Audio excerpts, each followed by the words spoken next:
My friends, tonight I bring you a tale so deep with mystery, so soaked in sorrow, so tangled in spirits and destiny, that even the oldest elders of Imola town still whisper it with trembling lips. It is the story of Simbi, the only bride who ever survived Chief Akala, the wealthiest man in Imola, and the most cursed. Many brides entered his mansion. None ever walked out alive. Until her. But to understand why Simbi lived, you must hear everything. From the beginning. From the very first whisper the harmattan carried on its cold breath. Now sit close. Hold your heart steady. And let the night open its secrets. Because this story is not just about a curse. It is about love, betrayal, ancient spirits, the greed of men, and the river that refuses to be silenced. Let us begin. Simbi stepped off the rickety bus as the sun hung low in the sky. The orange glow washed across the dusty town, making everything look older, the cracked clay houses, the rusted zinc roofs, the long palm trees swaying without wind. She adjusted the faded scarf around her head. Behind her was nothing, no mother, no wealth, no future. Ahead of her was Chief Akala's mansion. And marriage, a marriage everyone said would kill her. As Simbi picked up her small box, she felt eyes on her. Vendors watched. Children paused mid-play. Women selling pepper stared as if seeing a ghost walking. Then the whispers began, soft at first, then growing. Oh, that must be her. Akala's new bride. Fine girl. Too fine to die young. The ancestors pity her. May her soul rest in peace in advance. Simbi tried to ignore them. But whispers are like smoke, they slip into your ears even when you close your heart. An old woman selling bitter cola leaned forward. Chi. You? Simbi turned. The woman's eyes were clouded like someone who had seen too many secrets. Child, the woman said, voice trembling, did they not warn you? Akala's wives, they don't last. Simbi swallowed. I know the rumors, Mama. Rumor. The old woman chuckled sadly. Rumor is only truth waiting for courage. Before Simbi could speak again, the woman stiffened. Her eyes widened. Her lips trembled. Then she whispered something that made Simbi's skin crawl. You smell like the river. You should not marry him. Simbi stepped back, confused.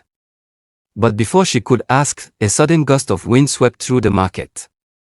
It carried dust. It carried the smell of old roses.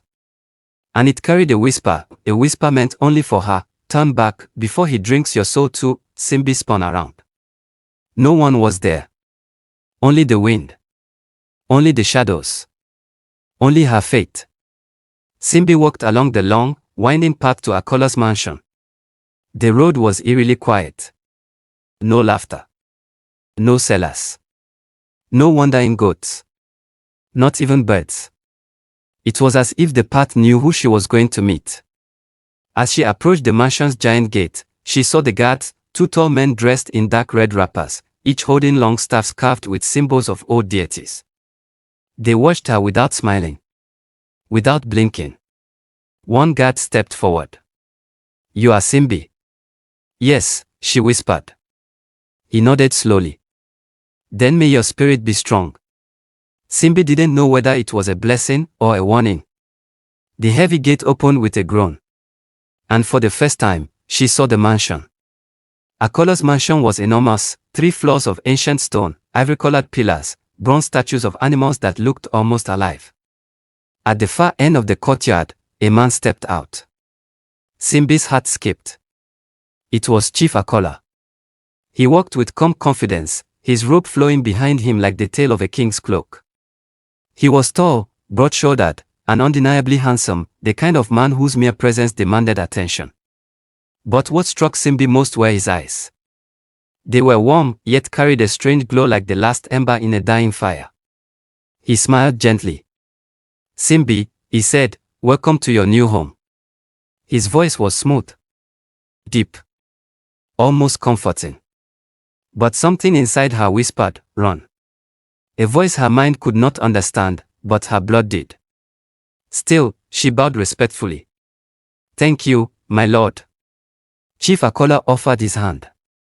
Simbi placed hers in his and felt a warmth so intense it almost burned. As Akala led her through the long hallway, the air grew colder. Simbi's footsteps echoed.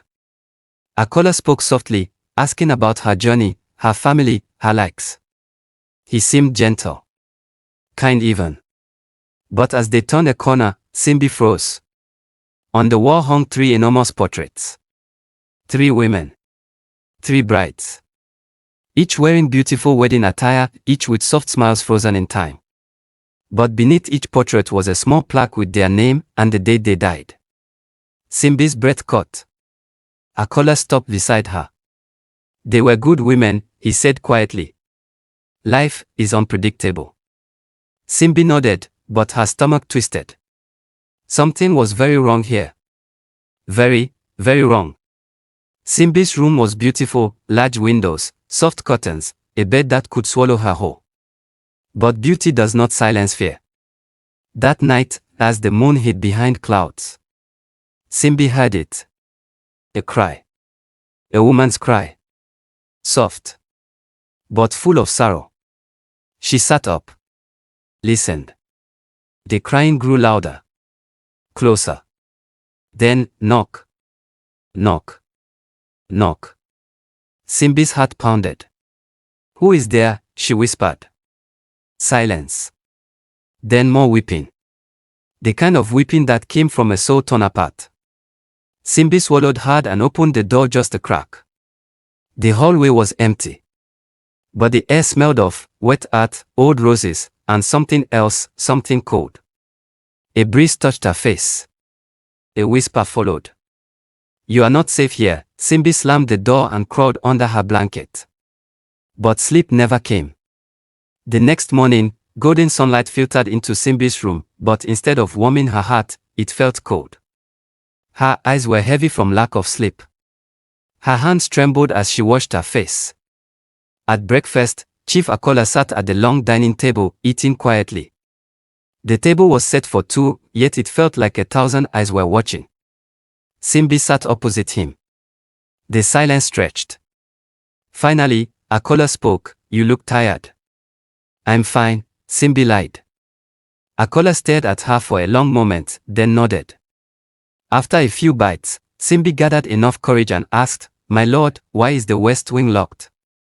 The spoon in Akala's hand stopped halfway to his mouth. His eyes, usually warm, darkened slightly. That part of the house is dead, he said, voice low. No one enters there. Simbi's heart dropped. The way he said dead, as if referring to something that once lived. Akala forced a smile. Eat. You need your strength. But Simbi barely tasted the food. Her mind was consumed by the crying she heard the night before. And the portraits on the wall. And the old woman's warning. And the whisper in the wind. Something was wrong. Terribly wrong. After breakfast, Simbi met Mama, Akala's chief housekeeper. A stout woman with bright head scarves and a mouth that liked stories. Oh, our new madam, Mama greeted. You are welcome. Thank you, Simbi replied politely. Mama helped her fold new clothes, arranging jewelry and scents in drawers. But the housekeeper's hands trembled whenever she passed the west wing corridor. Simbi noticed. Have you worked here long? Mama inhaled sharply. 22 years. And the previous wives? Mama froze. Her lips tightened. Her eyes darted toward the hallway as if afraid something was watching. Madam Simbi, she whispered, some questions are doors.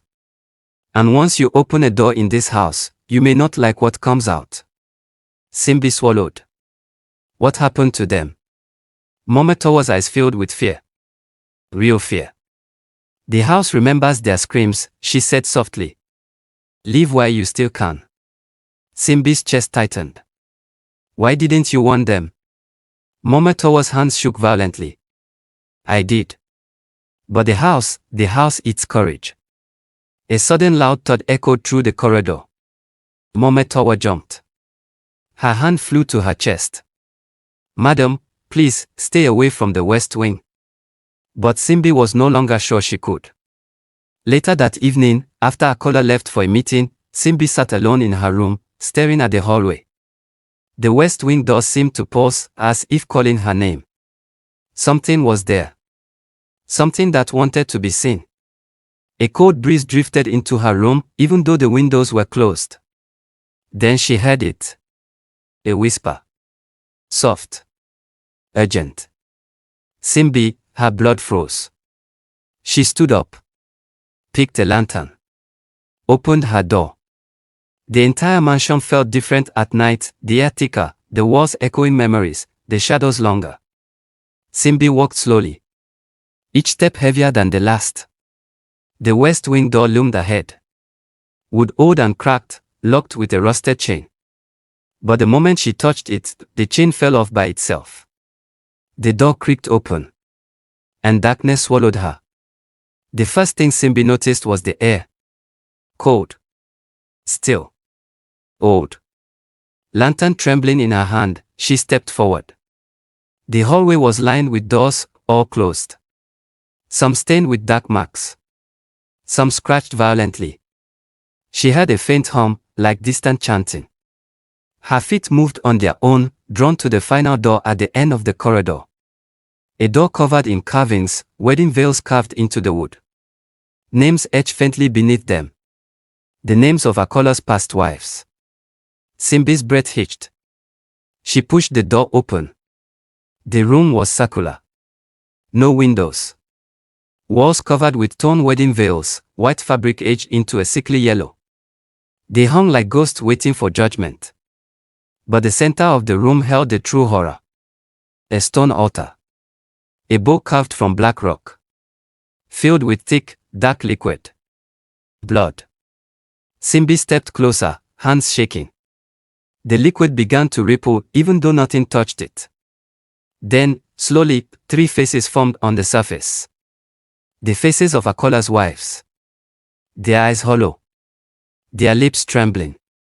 Their souls trapped. Simbi gasped. The first wife whispered, "Help us," the second, "Free us," the third, "Run, before he takes your soul too." Simbi stumbled backward, almost falling. The veils on the wall fluttered, though there was no breeze. The air grew colder. Heavier, thicker, then something touched her wrist. Cold. Fragile. Like a hand made of ice. A voice breathed against her ear. "You are the one he cannot consume," Simbi screamed. The lantern dropped. The room exploded into darkness. Simbi woke up gasping. She was lying in her own room. Moonlight seeped through the window. A figure sat beside her. Aramo. Akala's younger brother. Soft-spoken. Quiet-eyed. Carrying an aura of sadness. "You should not have gone there," he said. Simbi's chest heaved. "You knew? All this time, you knew?" Aramo nodded slowly. "He cannot help it," he whispered. "The curse feeds through him." Simbi's voice shook. "What curse? Why do his brides die?" Aramo looked at the floor. His voice dropped to barely a whisper. "Because Akala is no longer fully human." Simbi stared at him in disbelief. Aramo continued. "And because every bride who entered this house was never meant to live alive."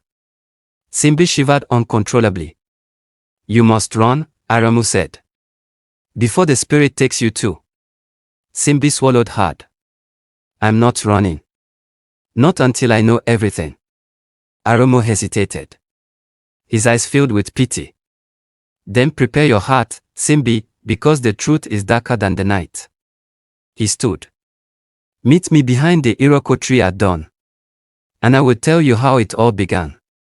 He walked to the door, paused, and added, "And Simbi, do not sleep tonight." The door closed softly behind him. Simbi was alone. But she knew now, she was not alone in the house. Something else lived there.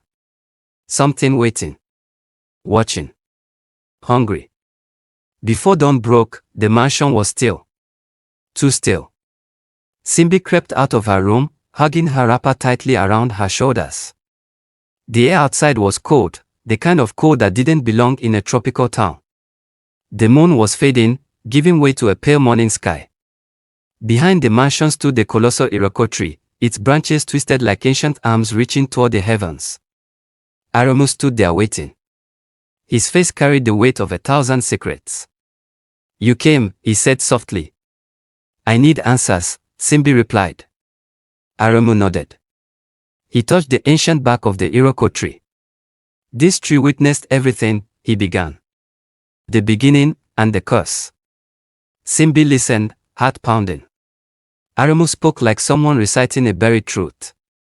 Long before Imola town existed, our ancestor Olowoporoku I was a man of great ambition. He wanted wealth greater than kings. He wanted power beyond mortals, and he was willing to pay any price. Aramu pointed deeper into the forest. So he entered Apollo Forest, the forbidden land where the spirits walked freely. Simbi's breath hitched. Aramu continued, "The forest spirit, a dark being older than time, offered him wealth beyond imagination. Gold, land, servants, everything a man could desire. But in return," Simbi whispered. Aramu nodded. "In return, the spirit demanded one thing: every first son of Olowoporoku's bloodline must feed the spirit with the life force of his bride every single year." Simbi stepped back, horrified. "That's monstrous." "It is the price of endless wealth," Aramu said sadly. "And the price has been paid, in blood and sorrow, for centuries." Simbi swallowed. "And Akala is the first son of this generation." "Yes," Aramu said. "And the curse has grown stronger with each bride."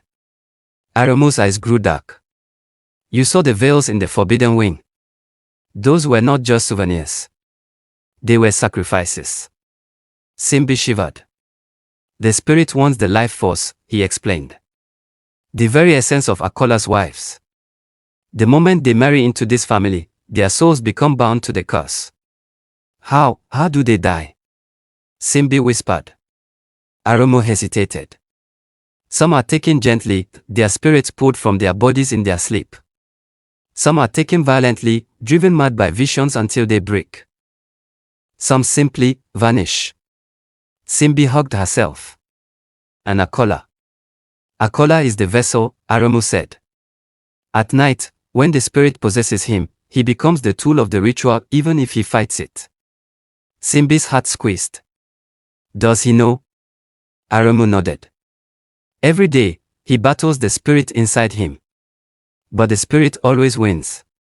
Simbi wiped a tear. "And now it wants me." Aramu stepped closer. "Simbi, you are different. And that is why the spirit is afraid." Simbi frowned. "What do you mean?" Aramu took a deep breath. "You are the first bride in our history that the spirit cannot consume easily." Simbi's heartbeat quickened. "But why?" she asked. Aramu stared at her with a mixture of fear and reverence.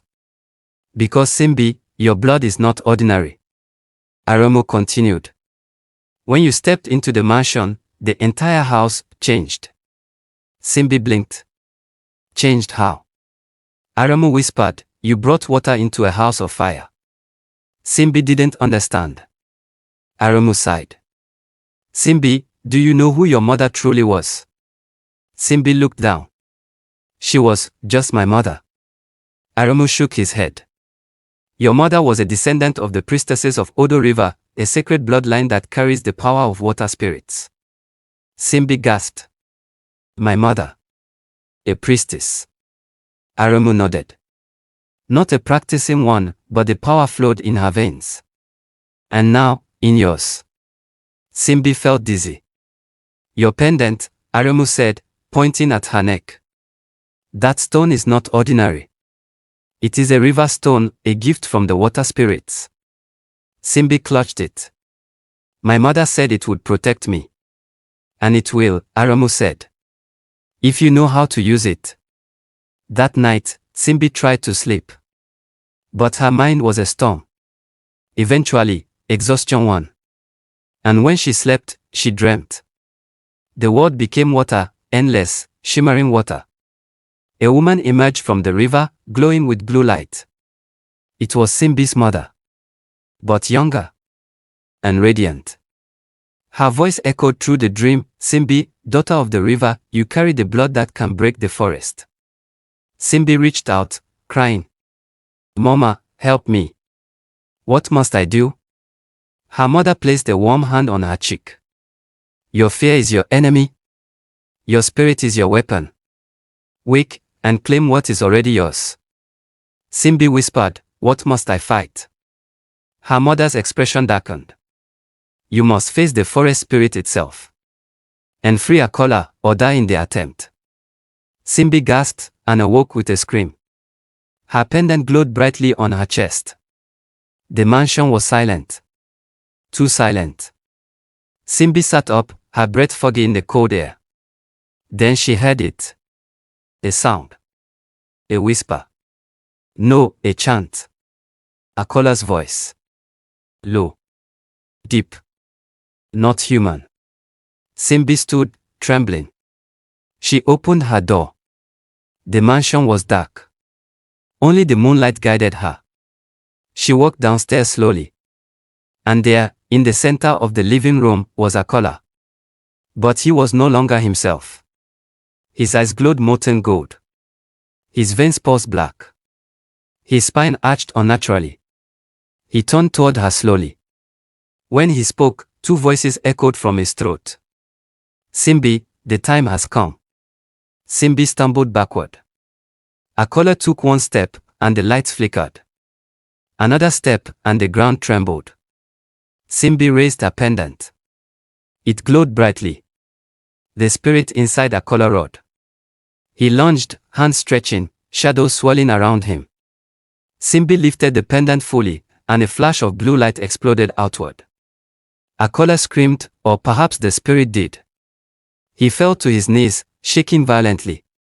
His human voice emerged briefly, "Simbi, run," but the spirit overtook him again, "You belong to me." Simbi ran.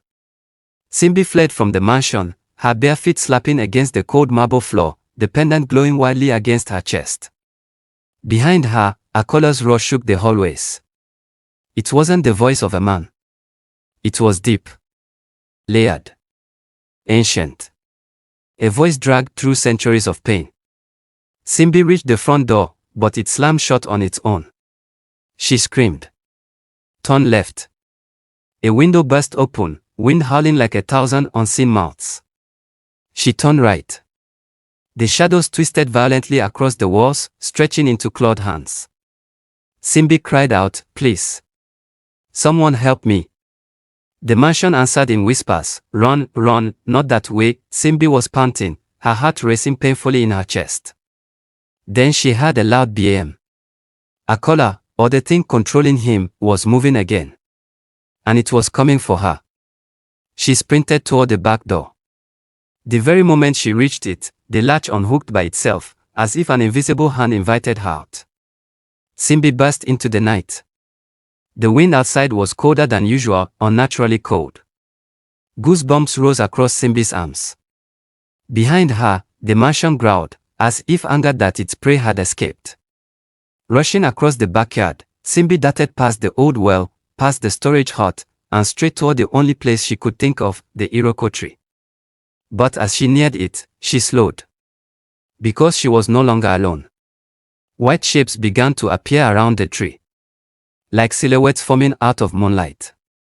Simbi gasped. It was them. The brides. The lost wives of Akala. Their veils drifted in the air as if underwater, their feet not touching the ground. They watched Simbi with hollow eyes, not accusatory, not frightening, but mournful. One bride stepped forward, her face pale, her lips trembling. She whispered, "You must not let him touch you tonight." Another bride added, "The spirit grows strongest under the dying moon." A third bride drifted close. This one Simbi remembered vividly from the portrait hall, Akala's first wife. Breathtakingly beautiful. Eyes like lakes. She whispered the words that pierced Simbi's heart, "You can free him, but the forest must take something in return." Simbi shook her head, terrified. What does that mean? What must I do? But the brides were fading, their forms flickering like candles. They lifted ghostly hands and pointed toward a polar forest. Simbi turned to look. The forest at the back of the mansion was pitch black, as though it swallowed every drop of moonlight. When she looked back, the brides were gone. Only falling petals of white fabric drifted in the air. Simbi hesitated. Her lungs burned. Her legs trembled. Fear sat in her throat like a stone. But the mansion behind her growled, a low, rumbling sound that did not belong on earth. She could not go back. She had to go forward. So she stepped into a polar forest. The moment she crossed the tree line, everything changed. The air became thick, murky, as though she had walked into ancient water. The trees towered over her, their branches twisted into unnatural shapes that resembled faces. Faces watching her. Judging her. Calling her. The forest floor was soft, almost breathing. Simbi's eyes darted around. Please, she whispered. Please don't let anything take me, but the forest answered in whispers. She comes, the river child comes. Simbi's heart pounded. And the tree shuddered as if bowing in acknowledgement. As she walked deeper, Simbi remembered Aramu's words, the spirit grows strongest at night. Never face it alone. But she was alone. Utterly alone. Or so she thought. A faint crunch sounded behind her. Simbi froze. Slowly turned. A silhouette emerged between the trees. Tall. Slow. Moving with a stiffness that made Simbi's blood run cold. Akala. But no, not Akala. The spirit controlling him. His eyes glowed gold like molten metal. His mouth hung slack, like a puppet dragged by invisible strings. He moved forward. Simbi held her pendant up instinctively. It glowed bright blue. Akala, or the spirit, flinched back, snarling. Simbi whispered, "Stay away from me, please," but the spirit growled, "You cannot escape destiny, river child." Simbi turned and ran. Simbi ran until her feet ached, her breath sharp and ragged. She looked around, but every tree looked the same. She was lost. Images flashed through the trees, haunting figures, shadows shaped like hands, faces she did not recognize but felt she should. Then she heard laughter. Low. Dark. Cruel. The forest spirit whispered from everywhere, "You run in circles." Simbi spun around. The trees were no longer straight. They leaned inward, creating the illusion of a corridor. A corridor closing around her. Simbi backed up until she hit rough back. No, branches reached for her. She raised the pendant. A burst of blue light exploded outward, creating a protective glow. The branches snapped away, the laughter faded. Simbi sank to her knees, exhausted. Then a soft voice called her name. Simbi. She looked up. Standing in the moonlit clearing was Aramu. Aramu rushed to her, kneeling beside her. "I went to your room, the window was broken. The mansion is awake. I knew you'd run here." Simbi burst into tears. "Aramu, the forest, it's alive. It's chasing me." Aramu pulled her up gently. "Yes. And it will continue to chase you until you face the spirit." Simbi shook her head violently. "I can't. I'm not strong enough." Aramu grabbed her shoulders. "You are. Your mother's blood runs through you. You can do what no bride could." Simbi trembled. "Why me?" Aramu spoke steadily, "Because water defeats fire. The river defeats the forest. And love defeats the curse." Simbi blinked. "Love." Aramu nodded. "Akala loves you. More than he ever loved the others. And that love is weakening the spirit." Simbi stared at him in shock. "But he never said, some things don't need to be said," Aramu replied. "The spirit knows your soul threatens it. That's why it attacked early tonight." Simbi wiped her tears. "What do I do now?" Aramu pointed deeper into the forest, to where the curse was born. Simbi followed his gaze and froze. At the far end of the clearing, glowing faintly like an underground fire, stood a shrine carved from ancient stone, the shrine of Apollo. The birthplace of the curse. The place where the spirit waited. Simbi inhaled shakily and stepped forward. Simbi stood at the edge of the clearing, staring at the ominous glow ahead. The shrine rose like a monster from the earth, jagged stones, carvings of ancient symbols, and at its center, a pit pulsing with red light. Aramu walked beside her, his voice trembling. This is where Oleoporoku made the bargain. The place where the spirit first tasted a bride's soul. Simbi swallowed thickly. Who was the first bride? She asked quietly. Aramu hesitated. Then said, our own ancestor. Oleoporoku's first wife. Simbi felt a chill crawl up her spine. The spirit demanded her life as the very first offering. Her scream is said to echo here forever. Simbi shivered. The forest around them seemed to breathe. Branches creaked. Leaves rustled with no wind. Shadows shifted like restless spirits. Aramu squeezed her shoulder gently. You do not have to do this alone. Simbi looked at him. Her eyes were filled with fear, but also a strange determination. I don't want to die, she whispered. Aramu nodded. But sometimes, to live, we must walk straight into the place meant to destroy us. As they approached the shrine's entrance, wisps of white fog drifted across the clearing. The air grew colder, so cold Simbi's breath turned to mist. Then, the brides began to appear again. Not fully formed like before, but as soft glowing silhouettes, surrounded by sorrow. Their veils fluttered. Their eyes dimmed like dying stars. One whispered, this is where we were promised, and where we were taken. Another whispered, we cannot follow you beyond this point. A third said, but we can protect your path. The first bride raised her hand. A gentle wave of white light spread from her, clearing the darkness around the shrine entrance. Simbi felt warmth on her skin for the first time in hours. The brides bowed their heads to her. Not pleading this time. Not warning. Not crying, but honoring. Honoring her courage. Honoring her destiny. Simbi's eyes filled with tears. Thank you, she whispered. And the brides faded once more, like memories carried on the wind. Simbi and Aramu stepped inside. The air inside the shrine was thick, like stepping into a room filled with ancient breath. Chants echoed faintly, reverberating through the stone walls. Simbi couldn't understand the language, but her skin crawled with every sound. Symbols glowed on the walls, swirls, faces, spirals, and a large carving of a horned figure with eyes shaped like flame. At the center of the chamber was a stone pedestal, and on it, a bowl filled with the same dark liquid Simbi had seen in the Forbidden Wing. Blood. Simbi inhaled sharply. Aramu whispered, this is where the spirit feeds. This is where the bride's life force is offered. Simbi looked at the blood. It pulsed with light. Like it was alive. Aramu added softly, the moment a bride steps into the mansion, a bond forms. A thread tying her soul to this bowl. Simbi stepped forward, eyes wide. And if the ritual completes?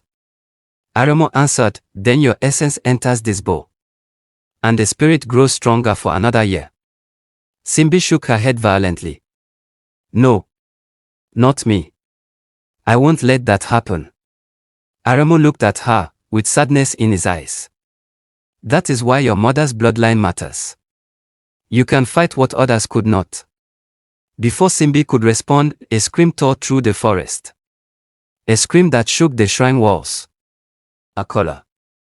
A sudden wind blasted through the shrine entrance. Simbi shielded her face, her hair whipping wildly. Then she heard it, a deep, agonizing cry, Simbi. She turned. Akala emerged from the darkness outside.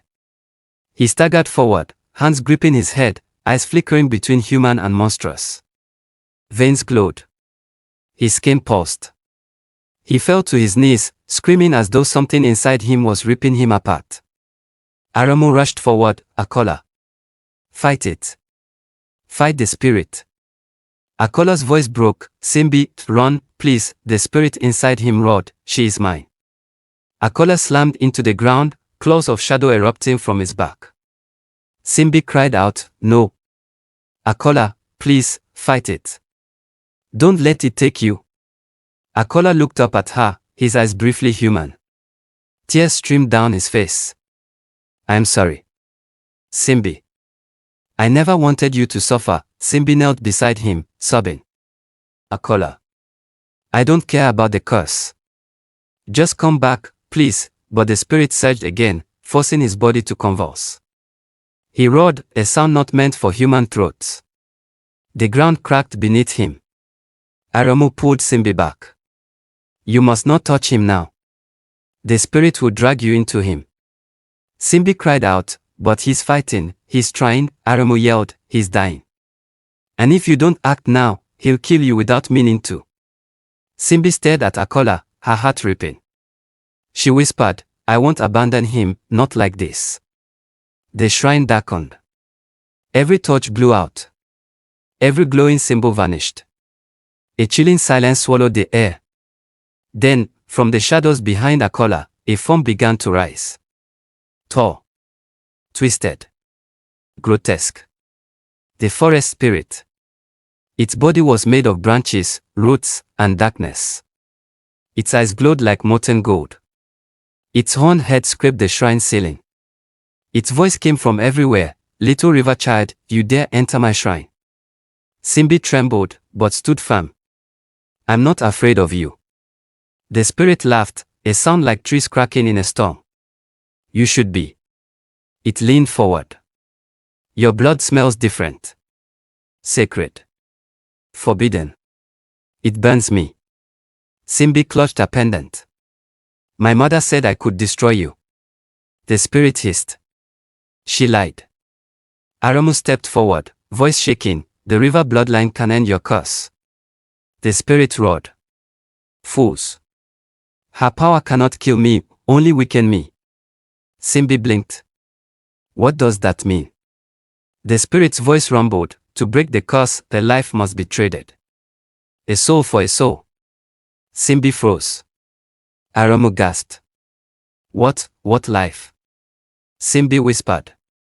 The spirit grinned, a horrific, jagged grin. The one you love most. And Simbi's heart stopped. Her gaze drifted slowly to Akala, who lay trembling on the shrine floor, fighting the demon inside him. Simbi whispered, No, there must be another way. The spirit bellowed, there is none. Simbi felt faint. Tears filled her eyes. Aramu grabbed her hand. Simbi, don't listen. This demon lies. The spirit's laughter rattled the walls, then let her decide. The ground shook violently. A crack tore through the center of the chamber. Half of the floor sank into shadow. Simbi screamed. Aramu pulled her back. The spirit rose higher, towering over them. Its voice thundered, Choose, river child, save him. Or free him. Simbi collapsed to her knees. Tears streamed down her face. The spirit's curse had cornered her. The man who loved her, the man she was destined to save. She could see it clearly now. To break the curse, Simbi would have to sacrifice something more precious than her own life. My friends. Tell me something, if you were Simbi, would you still follow Aramu into that deadly forest? Or would you turn back and pretend you saw nothing? And what about that spirit inside Akala? Do you think he can ever truly be saved? Or has the darkness already swallowed him completely? Simbi has just stepped into the heart of Apiti Forest, and something tells me the real terror hasn't even begun.